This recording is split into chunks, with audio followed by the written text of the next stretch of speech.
It was the family's greatest success story, the shining beacon of the Johnston legacy. We watched Elizabeth grow from a teenager navigating high school heartache into a dedicated, inspiring nurse. It was the ultimate payoff for years of emotional investment from the audience. The narrative was perfect, the visuals were compelling. But what if the story we were sold isn't the whole truth? What if the demanding, life-saving career we see on screen is actually a carefully curated illusion, a glorified PR stunt designed to keep the show's ratings afloat? Today, we are pulling back the curtain on TLC's golden child and asking the hard questions that the network doesn't want you to ask. We are diving deep into the timeline, the shifts, and the convenient reality of Elizabeth Johnston's nursing career. Is she really the frontline hero the show portrays, or is there something much more scripted going on behind the scenes? You might want to sit down for this one because the reality of this reality show is about to get very complicated. Before we expose the cracks in this perfect medical facade, I need you to do something for me. If you want to stay ahead of the curve and get the real analysis on your favorite reality TV families, you need to hit that like button right now. It helps the channel grow and lets us keep digging for the truth. And if you haven't already, smash that subscribe button and turn on notifications. You do not want to miss what we have coming up next. Now, let's scrub in and dissect the truth. To understand why so many viewers are suddenly skeptical, we have to look at how this story was built. For seasons, the editors at TLC have been crafting a very specific hero's journey for Elizabeth. Unlike her siblings, who have often been shown struggling with direction, changing majors, or dealing with failure, Elizabeth was presented as the arrow that flew straight. We sat through endless segments dedicated to her studies. We watched the stress of nursing school, the late-night cram sessions, and the anxiety surrounding exams. The show invested hours of screen time into convincing us that this was her singular passion. We saw the graduation photos, the celebrations, and the pride in Trent and Amber's eyes. It was positioned as the ultimate validation of their parenting style. See? The strict rules work. Look at Elizabeth. She is a nurse. She is saving lives. The show leaned heavily into this identity. It became her primary character trait. Elizabeth isn't just a sister or a daughter anymore. She is the nurse. This branding was essential for the show's dynamic. You have the rebellious ones, you have the ones finding their footing, and then you have Elizabeth, the anchor of success. This buildup is crucial because it sets the stakes so high. If this career is anything less than what is portrayed, the entire family narrative takes a massive hit. But here is where the picture starts to blur. Here is where the reality of reality TV starts to clash with the actual reality of the medical profession. Anyone who works in healthcare, or anyone who knows a nurse, knows that the first year on the job is a brutal awakening. It is physically exhausting, emotionally draining, and consumes your entire life. New grad nurses are typically working 12-hour shifts that turn into 14-hour shifts. They are working nights, weekends, and holidays. They are often too tired to function on their days off. Yet, when we look at Elizabeth's life as documented on the show and on social media during this alleged baptism by fire, we see a very different picture. We see a schedule that seems miraculously flexible. We see family vacations. We see an active social life. We see constant filming availability. How is it possible for a rookie nurse to have a schedule that perfectly aligns with a reality TV production crew? Filming a show like Little Johnstons isn't just about having a camera follow you around for an hour. It involves lighting, sound checks, multiple takes, and producer interviews. It is a time-consuming job in itself. Are we really supposed to believe that she is balancing a full-time, high-stress nursing residency with the demands of being a main cast member on a hit cable show without looking completely exhausted? Real nurses have started pointing out the discrepancies in online forums and social media comments. They are asking how she manages to get so much time off.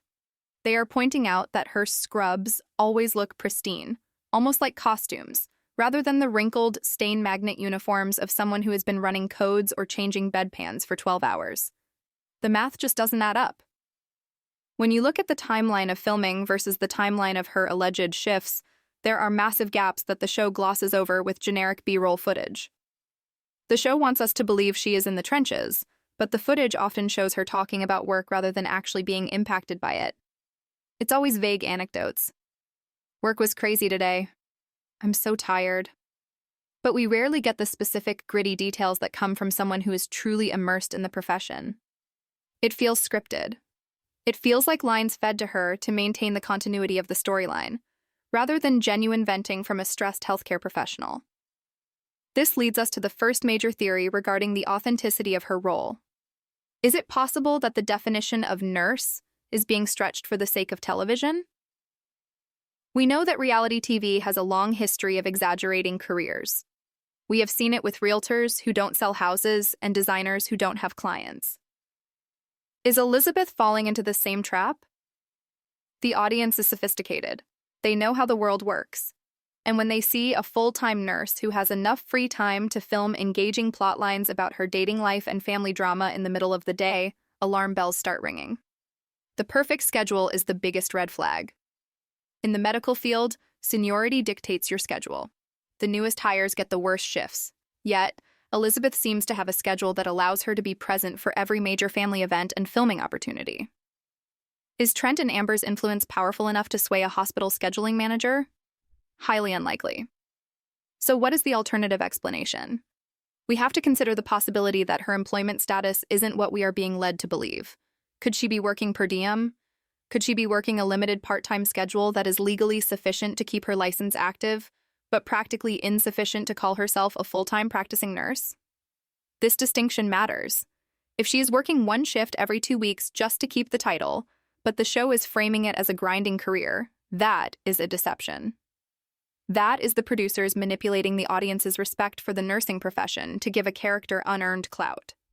It changes the way we view her complaints about stress. If you are stressed from working 3 days a month, that is very different from being burned out from working 60 hours a week. The show relies on us buying into the hard-working Elizabeth archetype.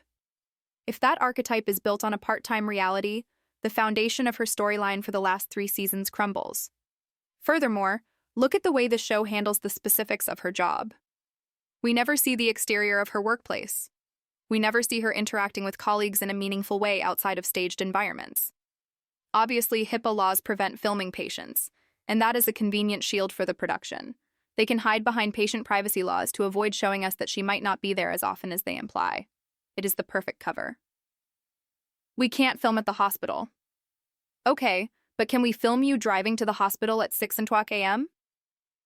Can we film you coming home at 8:00 p.m. covered in fluids and despair? We don't get that visceral reality. We get a clean, polished version of nursing that fits neatly into a 42-minute episode block. We get Elizabeth in cute scrubs, holding a coffee, talking about a shift that we never see the aftermath of. It is sanitized, it is TV-friendly, and it is making a lot of viewers suspicious. There is also the matter of the golden child syndrome. The Johnstons have a brand to protect. Trent and Amber have built their entire identity on the idea that they can raise little people to be just as capable, if not more so, than average-sized people. Elizabeth becoming a nurse is the trophy on their mantle. It proves they were right. It justifies the harsh discipline, the intrusive parenting, and the pressure they put on the kids. If Elizabeth fails, or if Elizabeth is just struggling to find a job like a normal person, it damages the brand. So, there is a massive incentive for the family and the production company to inflate her success. They need her to be the superstar. They need her to be the counter-narrative to Jonah's employment struggles or Anna's independence. Elizabeth serves a function in the script. She is the good one, and to be the good one, she needs a good job. It doesn't matter if the logistics of that job are impossible. The story requires it, so the editors make it happen. As we peel back these layers, we have to ask ourselves, are we watching a documentary of a life, or are we watching a soap opera loosely based on real people? The line is getting thinner every season. The skepticism surrounding Elizabeth's career is just a symptom of a larger issue with the show, the lack of authenticity. We are being fed a curated timeline that prioritizes drama and character archetypes over the messy, boring truth of real life. And nothing creates more suspicion than a timeline that is too perfect.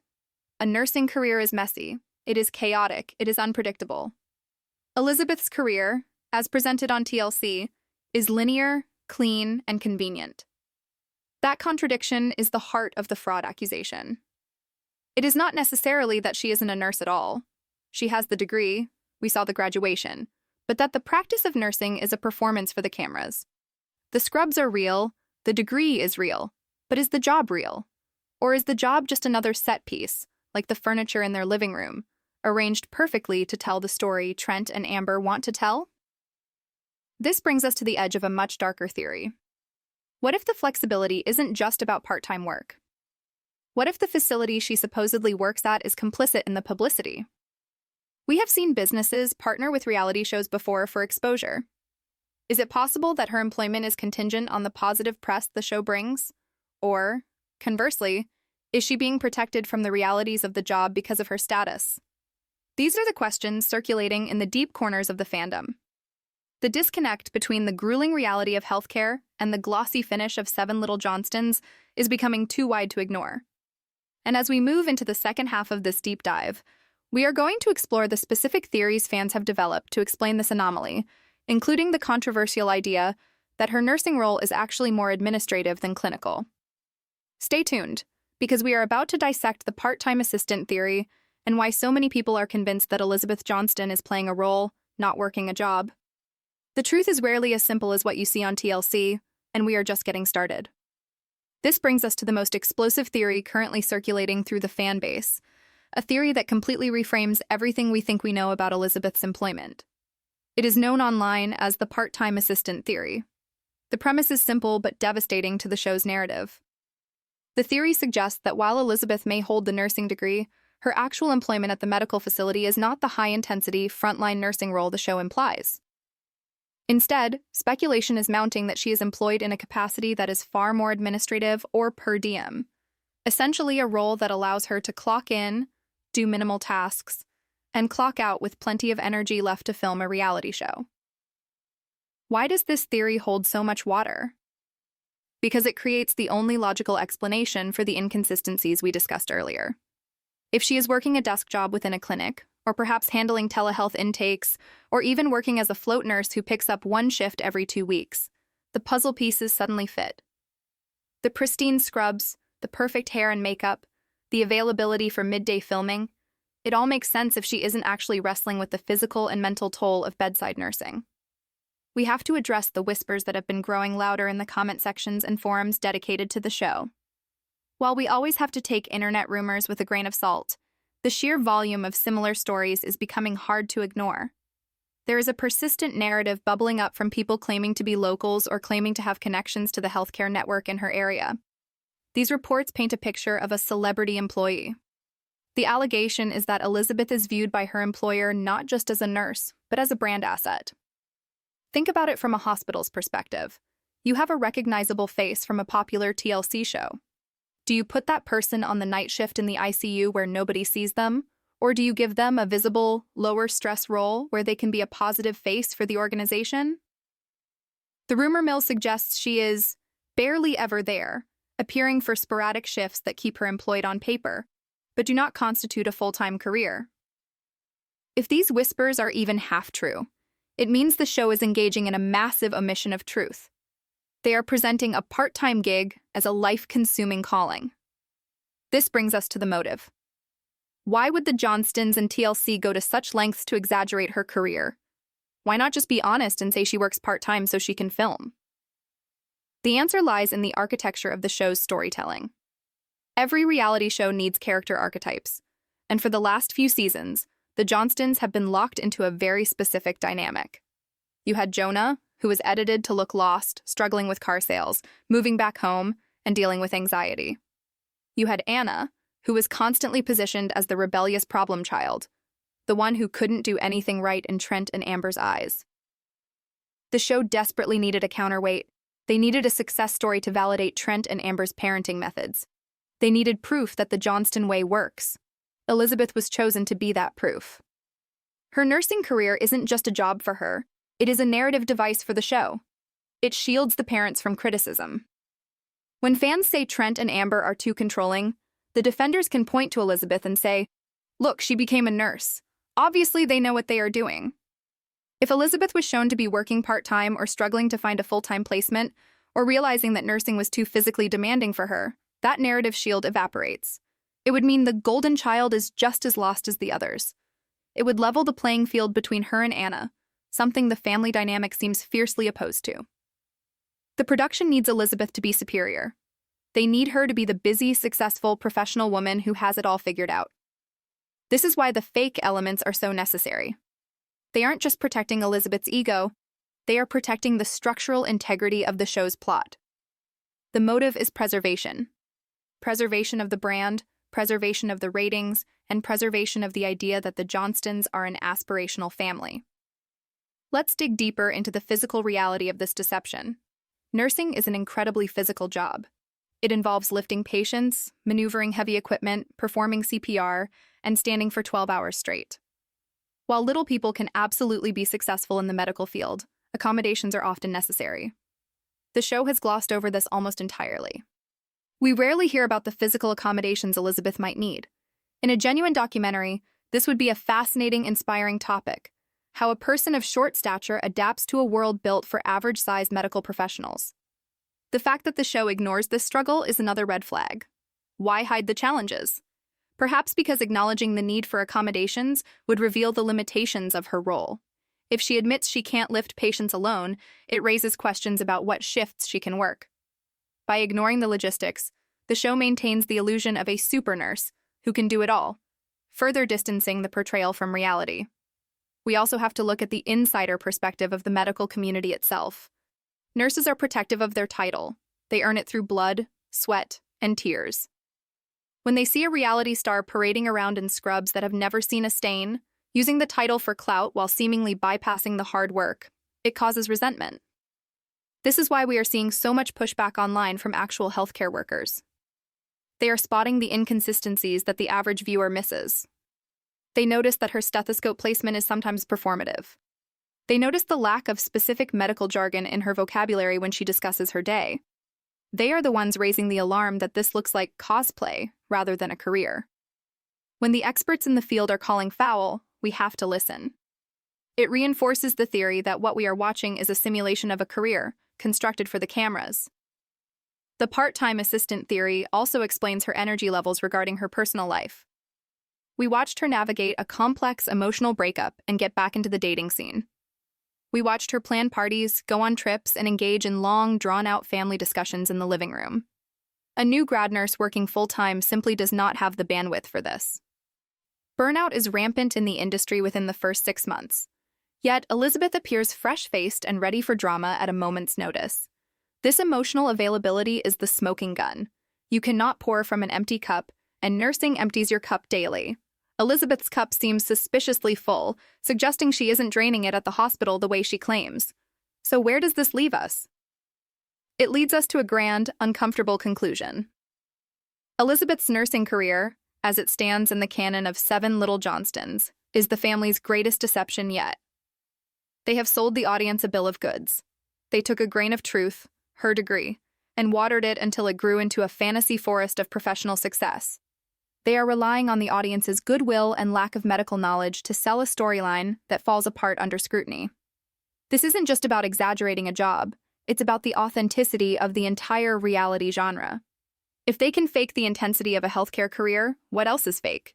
Is the drama with her boyfriend scripted? Are the family fights staged? The thread pulls and pulls until the whole sweater unravels. Ultimately, Elizabeth's scrubs are not a uniform, they are a costume. They are the wardrobe for the character she plays on television. Just like an actor puts on a police uniform to play a cop, Elizabeth puts on scrubs to play the role of the successful daughter. It is a part-time gig dressed up as a vacation. The tragedy here is that becoming a nurse is a massive achievement on its own, even if it is part-time, even if it is in a clinic. But that reality wasn't good enough for TV. It wasn't dramatic enough. It wasn't heroic enough. So they were embellished, they were polished, they lied. And in doing so, they didn't just defraud the audience, they undermined the actual hard work it took to get the degree in the first place. By turning her career into a plot point, they stripped it of its real value. The next time you see Elizabeth walking into the kitchen in her scrubs, complaining about a long day, look closer. Look at the clock on the wall. Look at her energy. Look at the editing cuts. Ask yourself if you are watching a nurse coming home from work, or a reality star walking onto a set. The evidence is there, staring us in the face. The Johnstons wanted us to believe in a fairy tale of effortless success, but the truth is much more grounded, much more calculated, and frankly, much more disappointing. And once you see the deception, you can never unsee it. If you enjoyed this deep dive into the reality behind the reality, make sure you are subscribed to the channel. We are going to keep digging, keep questioning, and keep exposing the truths that TLC tries to edit out. Thanks for watching, and I'll see you in the next investigation.